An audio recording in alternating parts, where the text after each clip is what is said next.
İslam hukuku Müslümanın güzel giyinmesini, iyi ve temiz görünmesini ister. İslam'a göre giyimin 3 gayesi vardır. Örtünmesi gereken yerleri örtmek, sıcak ve soğuğa karşı korunmak ve süslenmektir. İnsan ile diğer canlıların ayırt eden en önemli özelliklerden biri de örtünmektir. İnsanın yaratılış gereği kendisini örtmek suretiyle koruma altına alma ihtiyacını içinde hisseder. Bunun için İslam hukuku hem erkekler hem de kadınlar için vücudun belli yerlerini örterek örtmesini şart kılmıştır. Ve ancak kadınlar da örtülmesi gereken uzuvların sınırı erkeklere göre daha geniş tutulmuştur. İslam hukuku kadınların şeref, mertebe ve haysiyetlerini korumak için onu örtü ile süslemiş ve kötü bakış ve düşüncelerden de korumuştur. Örtünmek diğer bütün canlılar arasında sadece insana ait bir özelliktir.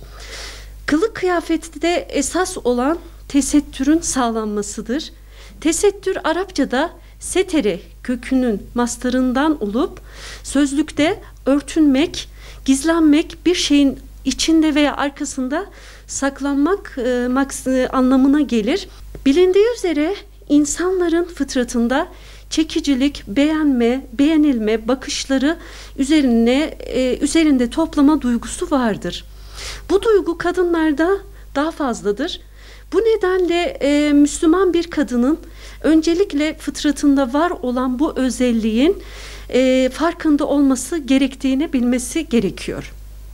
İslam'ın kadın ve erkeklerin kıyafetleri hakkında belirlemiş olduğu bir takım temel prensipler vardır.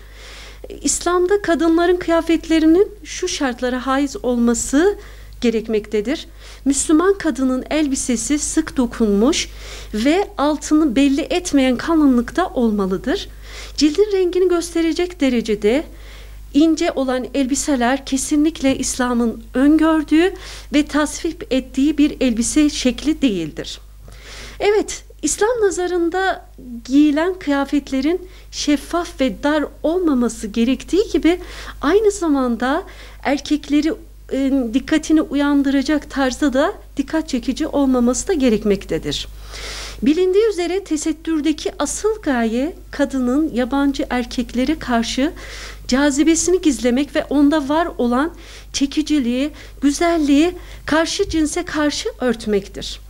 Ayrıca kadının elbisesi erkeklerin giymiş olduğu kıyafetlere benzememelidir. Dar, şeffaf ve dikkat çekici giyinmeyen kadınlar da aynı zamanda erkeklerin giyim tarzına benzeyen kıyafetleri de giymemelidirler. Resulullah sallallahu aleyhi ve sellem iki cinsin birbirine benzemelerini ve birbirlerinin kendi cinsine özgü kıyafetlerinin giymelerini yasaklamıştır. Hazreti Peygamber sallallahu aleyhi ve sellem özellikle cuma ve bayram günlerinde Müslümanların şık ve temiz giymelerini teşvik etmiştir.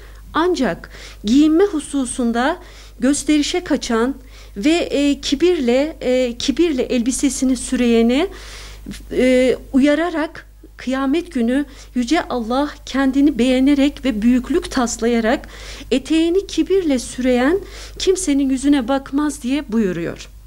Şunu da ifade etmek gerekir ki İslam hukukuna göre erkek ve kadının kıyafetinde bazı ayırıcı özellikler vardır.